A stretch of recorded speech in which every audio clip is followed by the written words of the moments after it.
Hi, this is Roderick Burke, a Franciscan friar and a former engineer. I'm introducing a new video series called Married to the Moon, where I'll discuss the latest in technology, focusing on how we are on the verge of getting back to the moon in a big way and beyond, and show the incredible promise this offers for humanity. I'll also discuss spirituality, specifically devotion to Mary, the Mother of Jesus Christ, and how the Christian goal of getting into heaven is analogous, complementary, and perhaps even essential to getting to the heavens, that is, space. The moon is an ancient symbol of Mary and her intercessory role with God, and since the plans for colonizing space include the moon as a waypoint, the analogy is especially fitting. For me, the longing to reach out to the stars has always been closely akin to my desire to reach out to God. The first episode is about how I realized the full magnitude of the coming reductions in cost to launch material into space, and how this opens the door to all the vast wealth and promise of space, the dawning of a new space age far surpassing the first one from when I was a kid. It struck me how much of a corresponding advancement must be made in the spiritual life in order to provide a counterbalance to the materialism that tends to come about during times of such prosperity and tends to destroy that same prosperity. In other words, this incredible time of natural human progress is a great opportunity to both explain the nature of the spiritual life and why it is so important for a high-tech modern society. So here we go with the premiere of Married to the Moon, where the spiritual meets the practical to foster human progress.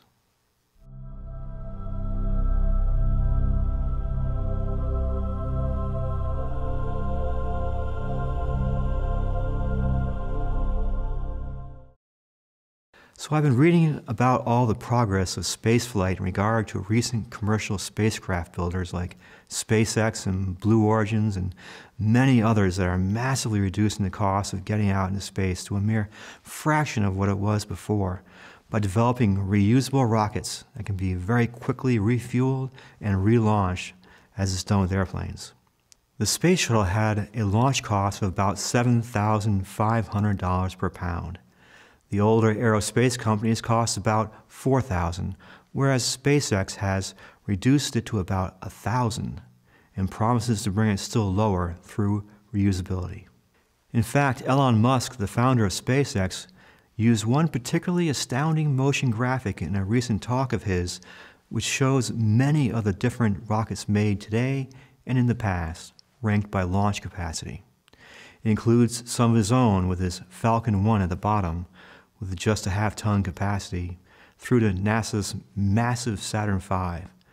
But topping even that is his proposed Big Falcon rocket, commonly called the Big Bleeping Rocket, or BFR for short, whatever.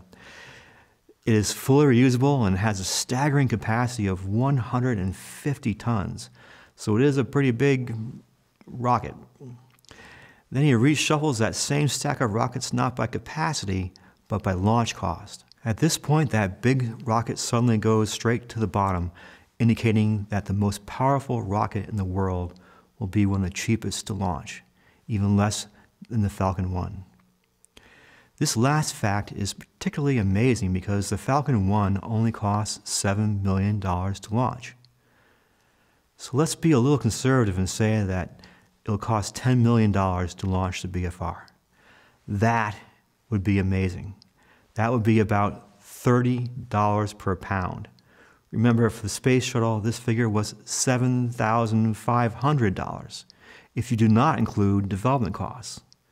Thus, he is indicating that the cost will be reduced by a factor of about 250 and also will be 30 times less expensive than the already amazingly low cost of $1,000 per pound that SpaceX is currently charging.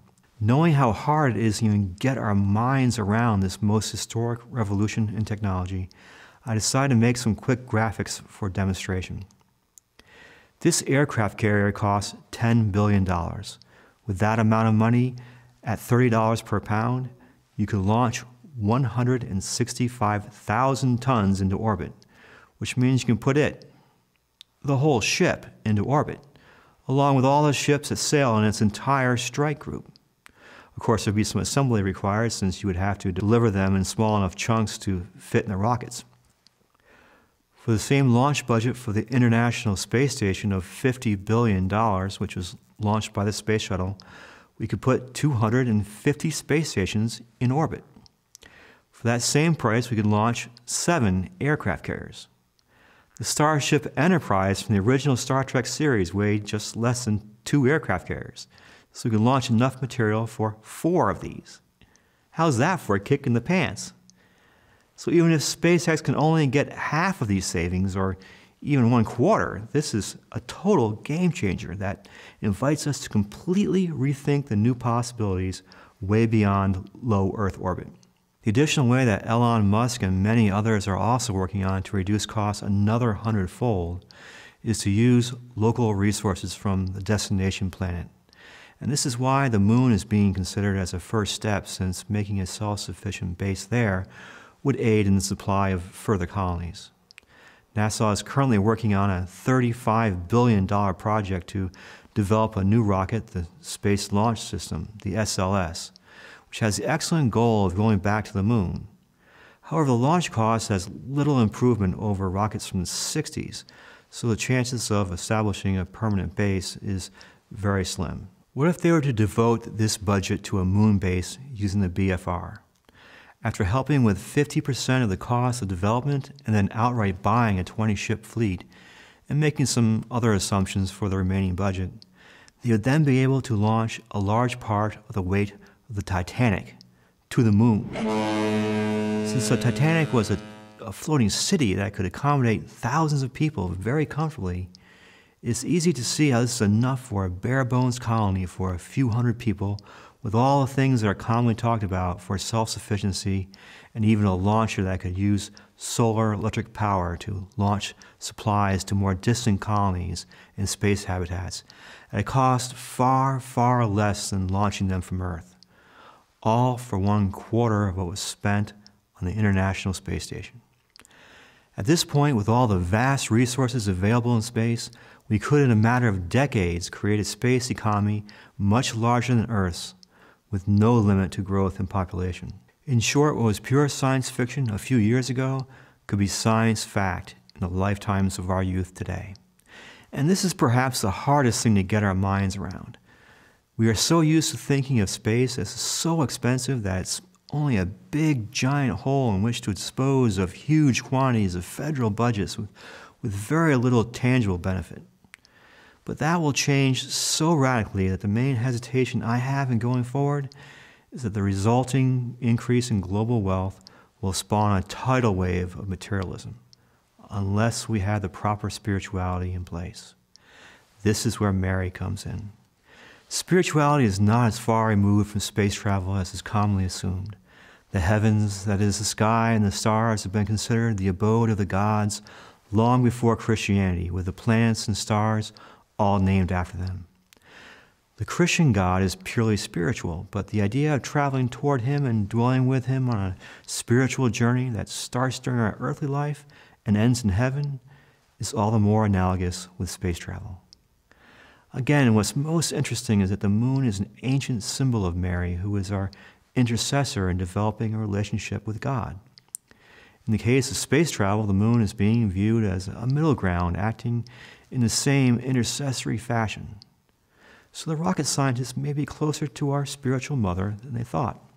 As such, going from Earth to space using rockets and using the moon as a waypoint is like going from worldly material concerns to a union with God using spirituality and Mary as a mediator.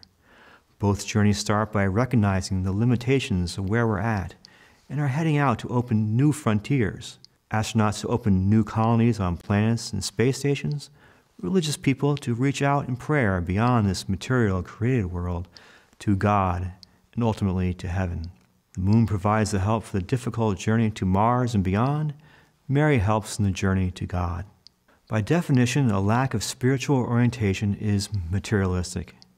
Since technology has no spiritual dimension, then left to itself, it will lead to materialism. Materialism is in turn the main source of the problems in our modern world, like pollution, moral decadence, debt, bad health, family breakdown, and inequality of wealth. All of these are hot-button issues that become the rallying cries for the liberal left and the conservative right, where each side tends to see the other as the cause of the problems they are concerned about. In short, it not only causes serious problems, it is divisive.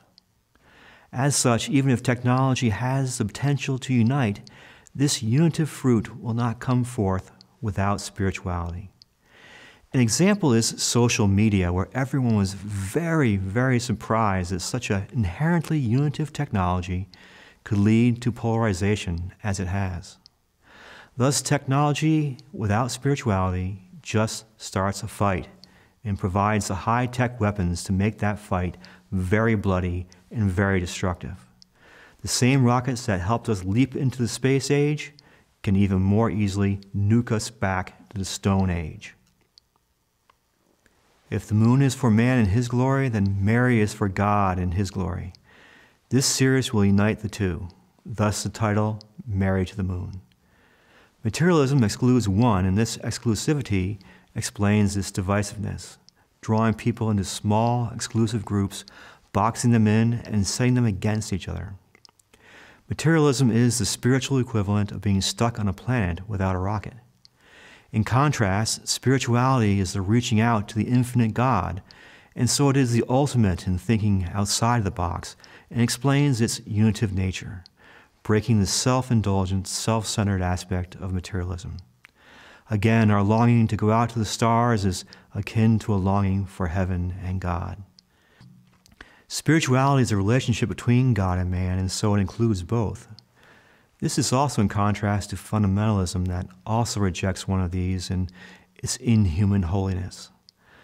This both-and aspect of spirituality would be the main focus of what I think needs to be added to our technological endeavors in order to make them bring forth their unitive fruit for sustained human progress. Mary puts the focus on this both-and unitive nature of spirituality in that her Son is both God and man in one person, and so he personifies this spiritual unity, and this union took place in Mary's womb. Although including Mary in spirituality is nothing new, especially in the Catholic Church, I think some of these insights help both Catholics and non-Catholics to see why Mary is important, especially as a means to focus on the both-and as the essence of spirituality, making it an effective remedy for materialism that is the main plague of our times and will be even more so as we step out into space. One of the outcomes I hope to achieve with this new spiritual outlook, combined with some ideas I have that are inspired by it, is to help everyone to stop focusing on the hot-button issues of our times, which has done nothing but generate more heat and contention. Rather, we can start focusing on the underlying materialistic disease that is the cause of these issues. This way, our efforts will not only be more effective because it removes the cause, but because both liberals and conservatives can agree that materialism and consumerism is bad. As such, focusing on reducing these will naturally get people working together, enabling us to get past the conflict and paralysis of polarization. And since growth in spirituality will be one of the main ways to do this, which also is inherently unitive, this will bring to fruit the unitive aspects of technology, all combining to create a virtuous, upward spiritual cycle that has as much promise for a new era of human progress and well-being as our new reusable rockets, if not more. All of which will lead to a new era of unity between left and right, science and faith, technology and spirituality, new ways and old, and so enable the engines of progress to run on all cylinders on a smooth road for sustained growth. If we want to establish a permanent presence in space with very Earth-like colonies, then when the church bells toll for Sunday service, echoing through our new space colonies, lifting our minds to the eternal God, we will know we've done it, and have done it right. So yes, I think we will be venturing out into space, and we Catholics plan on coming along and pulling our weight in this great epic endeavor. This is truly a great time to be alive. Stay tuned to see how this series unfolds with many more insights, ideas, and solutions, both technical and spiritual. In case you're wondering, I'm a Franciscan friar in the Franciscan Friars of the Immaculate, as in Mary, the Immaculate Mother of Jesus Christ. And yes, the Marian Franciscan Catholic spirituality that we practice here is the inspiration for this. St. Francis, the founder of the Franciscans, fought the materialism of his day with his radical rejection of riches and promoted the brotherhood of man with God and with all creation. Pope Francis took his name from St. Francis, and this explains his preference for the poor and his promotion of peace and progress. So I'm a former engineer. I used to work for a naval research center, and I've had a love for space and rockets since my youth when I saw the moon landing at age 6. I've also run a video website from the earliest days of YouTube and have all these ideas relating technology and spirituality that I don't hear mentioned elsewhere. So here we are. I'll try and keep these briefer going forward. The next episode will be about a month away, and then the goal is every other Monday. Yes, Monday is Married to the Moon Day, at least every other one for now. These will largely be a more in-depth presentation of the points I've made in this talk. So as both a means of review and a look ahead, the next show will be on how space will lead to incredible new levels of wealth and what is good about that, but also what are the pitfalls.